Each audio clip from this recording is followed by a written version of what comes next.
翻嚟本港，4個行政長官參選人繼續用唔同嘅方式爭取支持。唐英年參觀亞洲遊戲展，支持發展創意產業。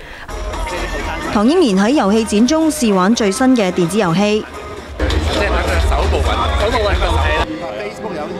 透過 Facebook 有禁令。了解本地創意產業嘅發展。佢認同本地需要發展創意產業，包括人才培訓。我自己都好相信發展創意產業喺硬件嘅發展係重要，但係軟件嘅發展呢同樣係重要，所以係需要兩條腿走路，硬件軟件同時發展嘅。佢又幫襯一個支持本地小本經營、反對地產霸權嘅攤檔。至於佢嘅對手梁振英，就選擇去到紅磡落區宣傳，了解中產嘅需要。